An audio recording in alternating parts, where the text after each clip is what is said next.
It's time for the Daily Stand Up Podcast presented by Agile Dad with your host, Lee Henson. Without any further ado, let's get started. I recently received an email from Mike Cohn, and I love to share those with you. This one talks about what do you do before you start job hunting? And I found this one pretty timely as I taught a recent class and I had two or three individuals who were in that job hunt circle. So when you get stuck in that job hunt loop, what do you do first? What do you need to do? And he starts out, I'm writing this on a Friday. It feels like Friday brings another announcement of layoffs at some of the bigger tech firms in America.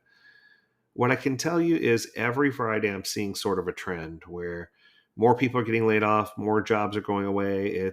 We're quickly approaching what we could see is a recession on the horizon. And I'm not trying to scare people, but I know it's definitely there and I know it's looming. It affects me as the owner of a small business that depends on clients in those companies. I have to pay attention and make moves to respond to changing market conditions in a way that makes sense for my organization. I very much am in the same boat.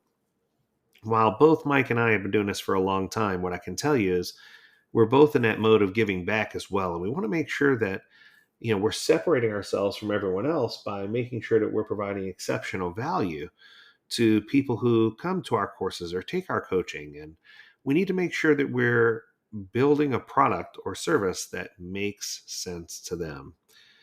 But the truth is, it likely affects many of you as individuals as well. You have to pay attention to your company's financial health and be prepared to respond when things change. So, this got me wondering, how do we inspect and adapt on a personal level to the changing circumstances that surround our jobs? Now, like Mike, I'm surrounded by a bunch of really, really good coaches and trainers. Mike brings up, he says he's surrounded by some amazing coaches, and two of them tackled this very question on a podcast as part of a larger topic about how organizations respond to tough economic times. And he wanted to share some of the takeaways. So here's some of the advice that they gave.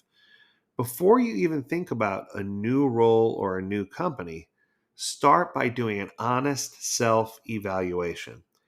What things are you passionate about? What makes you want to get out of bed in the morning? What are you good at? Where do you shine? Where are your weak spots? In what areas do you need to grow? Now, one of the things that I said, and I continue to add in my classes, especially my advanced classes, it's a topic I call the real three questions. And I ask the first question, and the first question is always, what is the thing that motivates you that you love the most about your current job? What is the thing that you love to do? If I could pile more on, you'd be totally happy. Something that makes you look forward to going to work each day. What gets you out of bed and gets you excited?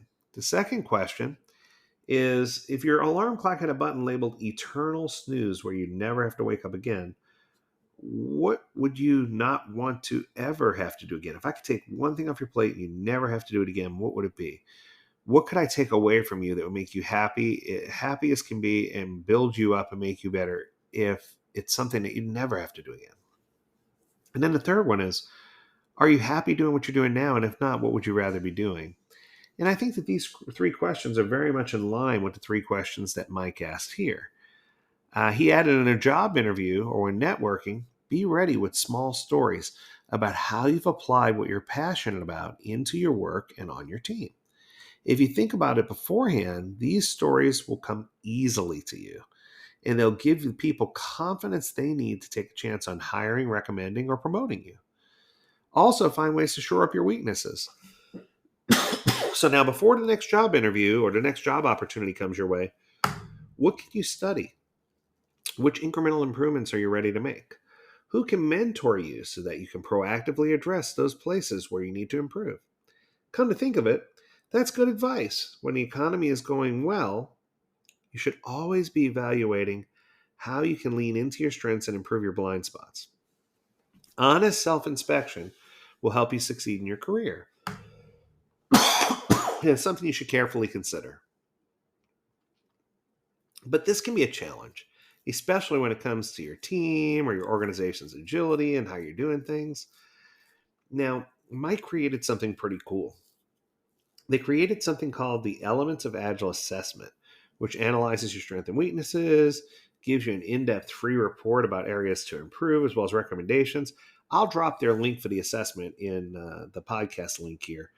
But I applaud Mike and his team for being aware and for publishing these things. I also want to congratulate Mike. He's going to be speaking at the Agile 2023 conference in Orlando this year.